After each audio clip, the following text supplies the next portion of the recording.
Bonjour à tous les amis, on se retrouve pour une nouvelle vidéo. J'espère que vous allez tous bien, j'espère que vous passez un bon week-end, j'espère que tout se passe bien pour vous. Deuxième vidéo du week-end, étant donné la situation assez exceptionnelle sur le marché. Voilà, j'ai décidé de faire une deuxième vidéo, histoire de vous accompagner un maximum dans cette situation un petit peu spéciale, histoire aussi de vous apporter un maximum de connaissances, de compétences, de contenu, bref, de vous aider un maximum. Donc comme d'habitude, n'hésitez pas à vous abonner si ce n'est pas déjà fait, à lâcher un petit like, ça ferait extrêmement plaisir. Et n'hésitez pas à poser vos questions en commentaire ou à apporter certaines précisions sur certaines choses.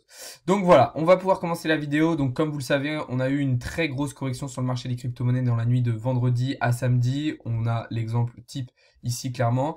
Voilà, on s'est mangé un moins 20, moins 25% globalement sur l'ensemble du marché. On était reparti globalement dans le vert là et on est en train de repartir dans le rouge. Donc comme vous voyez, ça ressaigne à nouveau malgré que on était reparti un petit peu dans le vert encore ce matin. Donc chose assez compliquée, mais on va expliquer tout ça et justement on va voir, on va essayer de comprendre ce qui s'est passé et on va essayer de comprendre et de définir certains scénarios qu'on va pouvoir mettre en place. On va parler aussi pas mal de l'Ethereum, mais ça j'y viendrai plus tard. Donc déjà la première chose à dire, c'est que on s'en est pas sorti si mal que ça hier en clôturant en daily au-dessus des 49 300 $. Donc ça c'était une chose importante. Je vous l'avais expliqué, il aurait été intéressant de clôturer au-dessus des 52 000 pour réintégrer le falling wedge et espérer un rebond. Donc ça, on peut tout simplement arrêter d'espérer. Je vais même pouvoir supprimer le pattern parce qu'il ne sert plus à rien. Donc bon, on s'en sort plutôt pas mal. On arrive à rebondir dans cette zone quand même qui était assez intéressante. Là, on voit qu'on est en train de replonger. Donc on va voir après en H4 pourquoi. Voilà, donc en soi, la clôture de hier soir nous a un petit peu sauvé quand même, c'est pas catastrophique. On va voir maintenant à H4 ce qui est en train de se passer et ce qui peut potentiellement se passer. Clairement, comme je vous l'ai dit, hein, depuis la correction aux 41 000 $, on a eu un rebond.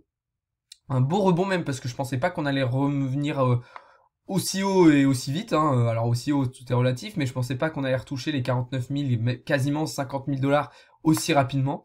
Donc au final assez intéressant. Là vous voyez qu'on est tout simplement en train de repartir à la baisse. Ça c'est quelque chose que je vous avais expliqué en vidéo sur TikTok et un petit peu aussi dans la vidéo d'hier soir. C'était que tout simplement on avait la possibilité de faire un double bottom, donc un petit peu comme ça avant de repartir à la hausse. Donc ça c'est un des scénarios qu'on peut imaginer, qu'il faut prendre en compte. C'est tout simplement voilà, comme il s'est passé ici, c'est tout simplement de revenir tester à nouveau le support juste ici, la zone sur laquelle on a rebondi avant de réellement repartir à la hausse. Donc en quelque sorte de faire une sorte de W. Il aurait été aussi possible, hein, tout à fait possible de monter un petit peu directement en V, si je puis dire.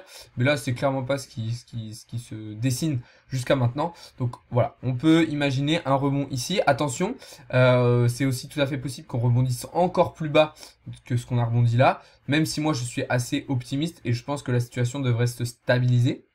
Alors après, l'idéal, ce serait évidemment rapidement de réintégrer ce range ici afin de le consolider quand même pas mal parce que en fait, on se rend compte que c'est une zone qu'on n'a pas tant que ça travaillé au final. Hein, je vais repasser en daily pour vous montrer ça. C'est une zone qu'on n'a pas travaillé tant que ça en fait, ce range ici. On voit que voilà, on l'a descendu assez rapidement la semaine dernière, mais que ici c'était pas une zone qu'on avait travaillé, qu'on avait beaucoup plus travaillé au-dessus du support des 60 000 $ plutôt que ce range ici. Donc au final, on n'avait pas une grosse consolidation et c'est pourquoi probablement, voilà, on a ce retour un petit peu à l'envoyeur. Donc voilà, encore une fois, la situation n'est pas du tout catastrophique, voilà, ça reste quelque chose de classique. Comme je vous l'ai montré dans des vidéos sur TikTok, dans les stories Instagram, c'est des corrections qu'on a déjà vues en période de bull run, hein. On a déjà vu un Bitcoin retracé de 50% pendant un bull run. Donc pour l'instant, rien d'inquiétant les amis, donc vraiment pas de panique.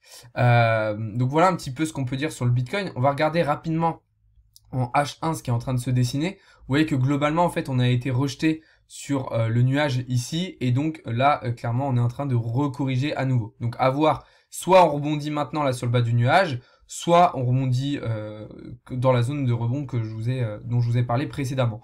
Donc voilà, l'idéal ça va être voilà de rebondir ici ou ici, mais je pense que ce sera plutôt un rebond au niveau des 46 500 $ pour après essayer justement de casser ce nuage et de revenir tester cette résistance au niveau des 52-53 000 $. Ok, voilà pour le Bitcoin, on va désormais parler de l'Ethereum. Alors l'Ethereum, c'est très intéressant ce qui se passe, comme je vous l'ai expliqué hier soir. Il a déjà pas mal surperformé le Bitcoin globalement hein, depuis un petit moment et je pense qu'il va continuer à le faire. Je pense clairement que l'Ethereum, d'ici cette fin d'année, d'ici 2022, il va surperformer complètement le Bitcoin. Pourquoi je dis ça? Parce que comme je vous l'ai expliqué hier, voilà, le Bitcoin, il a pris très cher pendant cette correction. Il a pris très cher. Alors aussi, c'est dû parce qu'il était allé chercher plus haut, mais il a pris cher. Et voilà, on était à un ATH à 69 000, on est descendu à 48 000, ça fait quand même moins 20 000 dollars. Même là, par rapport à ce qu'on avait la semaine dernière, ça fait moins 10 000 dollars. L'Ethereum, lui, il est encore dans une zone assez intéressante. Voilà, il n'a pas pris trop cher. Il est venu aujourd'hui, là, comme vous le voyez, tester sa résistance des 4200 dollars sur laquelle il a été rejeté. Donc je pense qu'on va là aussi faire un double bottom, peut sans doute rebondir sur le bas de notre pattern ici d'élargissement symétrique de creux à 3900 dollars avant de repartir à la hausse. Mais clairement, je m'attends à ce que l'Ethereum surperforme clairement le Bitcoin sur cette fin d'année et sur le début d'année 2022. Ça serait tout à fait probable et ça serait dans tous les cas très intéressant. Donc voilà un petit peu ce qu'on pouvait dire sur l'Ethereum, tout simplement en ce moment. Bon, globalement là, pendant que je vous fais la vidéo, on est en train de recorriger. Donc tout à l'heure, je vous ai envoyé un trade sur le BNB en vous disant de le short direction les 550 dollars. Pourquoi? Parce que en fait, enfin 558, parce que ça correspondait ici au nuage. Vous voyez qu'on l'a complètement transpercé, hein, 546. Donc pourquoi pas revenir tester dans un premier temps cette zone de rebond à 531 dollars et pourquoi pas même revenir tester les 515 les 515 dollars, donc le support qu'on a ici au cours de la soirée. Voilà, ça peut être pas forcément trop mal hein, de clôturer ce week-end dans le rouge, de nous faire saigner jusqu'au bout, histoire d'avoir une belle semaine verte qui commence dès demain matin. Donc à voir comment ça va réagir. Je vous ai envoyé aussi un short sur l'ADA qui lui donc est en train de descendre même bien plus bas que ce que je pensais, puisque là vous voyez qu'il est en train de bien rentrer dans son support à nouveau. Donc là, on a déjà la situation de double bottom. Le problème avec l'ADA, c'est qu'on a le nuage ici en H1 qui se rapproche de plus en plus du support et qui va pouvoir nous bloquer un petit peu. Alors après, on va regarder évidemment en H4. On voit qu'en H4, le nuage nous laisse un petit peu plus de marge. Mais là, voilà, on est en train clairement de faire le double bottom pour l'ADA. Donc à voir si on a le rebond assez rapidement ou si vraiment on continue de saigner fort. Mais ça fait mal pour l'ADA. J'avais une petite comparaison assez intéressante et drôle, enfin je sais pas si elle est drôle ou pas, mais une petite comparaison entre l'ADA et le Solana. Donc on va prendre pour ça, on va se mettre en weekly histoire d'avoir une vue globale sur la semaine, sur l'année pardon. Donc là voilà, on se met en weekly. Donc là on a le cours de l'ADA en weekly. Voilà, début de l'année 2021, l'ADA, voilà, globalement, ah non, là je suis pas au début de l'année, pardon, qu'est-ce que je dis? Au début de l'année 2021, donc je sais pas si on va le voir ici, mais voilà, l'ADA il était dans ces eaux-là, en fait. Il était dans les 1,30$ à peu près, vous voyez, au mois de février, voilà, l'ADA il était à 1,20$. Et vous voyez où il est aujourd'hui, il est à 1,30$. À côté de ça, on va pouvoir regarder le sol, par exemple, qui au début de l'année 2021, donc au mois de, si je puis dire, voilà, janvier, il était à 2$. Aujourd'hui, il est à plus de 200$. Bon, pas aujourd'hui, mais vous voyez, il a fait un ATH à 250$. Donc en fait, vous voyez bien que l'ADA, clairement, sur l'année 2021, c'est une catastrophe. C'est une catastrophe, vraiment. Il faut vraiment que Cardano, que le projet qu'il y a derrière et tout se secoue, parce que sinon, ça risque d'être très, très, très compliqué. En parlant du sol, justement, ça me permet de faire la transition. On était dans ce biseau descendant qu'on a très, très bien cassé par le haut. On avait ce nuage en daily qui nous protégeait, mais malheureusement, avec la correction qu'on a sur le marché, on a réintégré ce biseau descendant. Donc c'est pas forcément trop inquiétant, hein. Vous voyez que globalement le sol on s'en sort pas si mal que ça, hein. On est sur voilà, on est sur les mêmes niveaux qu'on était encore il y a à peu près une semaine, hein. Donc rien de très inquiétant. Là il va falloir rebondir par contre sur le support ici, sinon ça nous emmènerait plus bas et du coup je pense que la prochaine zone de rebond serait autour des 150$, qui constituerait là par contre une zone de rachat vraiment ultra intéressante, hein. Si on était amené à corriger ici pour le Solana, ça ferait vraiment une zone de rachat super cool. Vraiment une grosse zone de recharge. Personnellement, j'ai pas rechargé encore sur le Solana durant cette correction, mais si redescend dans la zone des 150$, je le ferai bien évidemment. Donc voilà un petit peu ce qu'on pouvait dire. Hier, on a parlé d'autres cryptos. Pour ceux qui n'ont pas vu la vidéo d'hier, je vous laisse aller la regarder. Vraiment, elle est ultra intéressante. On fait le tour de certaines cryptos. Donc voilà. Je voulais vous parler de l'Avax. Pourquoi? Parce que l'Avax, lui aussi, a bien corrigé. Alors, l'Avax, il faut savoir que c'est une crypto-monnaie extrêmement intéressante, que j'apprécie énormément. Il faut savoir que c'est une des blockchains sur le marché qui a le plus d'activité. Elle est vraiment ultra active, ultra diversifiée. Elle tourne vraiment très très bien. Donc c'est une très grosse blockchain sur le marché, avec un projet derrière qui est super intéressant et super solide, et une très bonne équipe. Donc clairement, le projet de l'Avax, il est super intéressant et on a un potentiel de fou.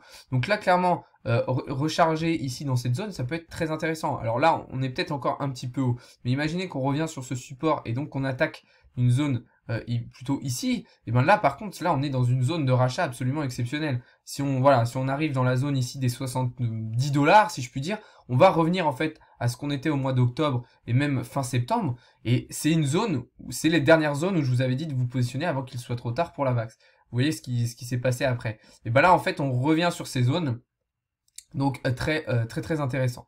Donc voilà, la VAX, encore une fois, je fais pas du conseil en investissement, mais ça peut être très intéressant de se repositionner. On a des targets prévus à plus de 200 $ au cours de ce bull run désormais qu'on a fait un ATH à 145.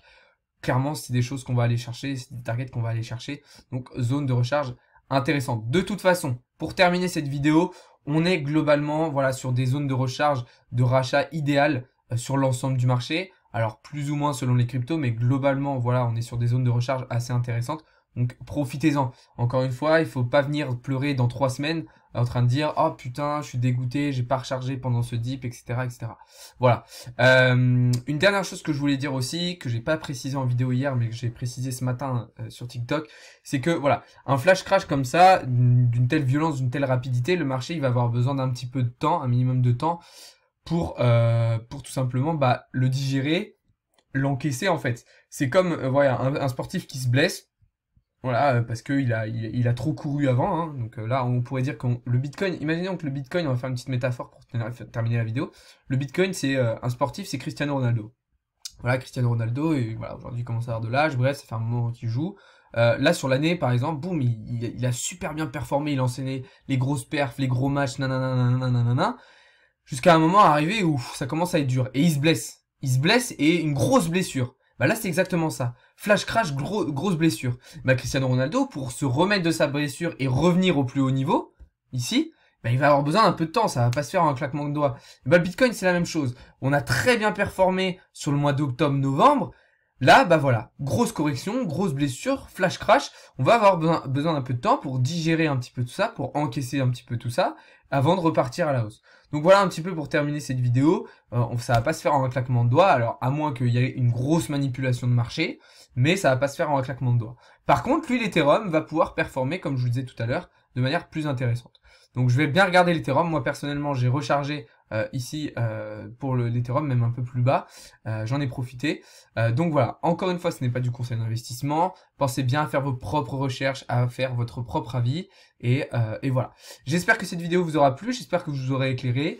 Dites-moi si voilà le format quotidien un petit peu comme ça vous intéresse, si ça peut vous intéresser que je fasse des vidéos quasiment tous les jours, parce que jusqu'à maintenant on était sur 2 voire 3 vidéos par semaine, mais plutôt sur 2 vidéos par semaine. Donc dites-moi si un format quotidien, voilà, un petit peu plus long que TikTok vous intéresse, avec des vidéos voilà d'une dizaine, quinzaine de minutes vous intéresse. Et puis si vous êtes tout chaud, eh bien je le ferai avec plaisir. Sur ce, je vous souhaite un bon dimanche soir, une bonne fin de week-end, un bon courage pour ce lundi, pour la semaine qui va démarrer. Et de toute façon, on se retrouve en live sur TikTok ce soir. Voilà, ciao à tous les amis et bonne soirée, bonne fin de dimanche.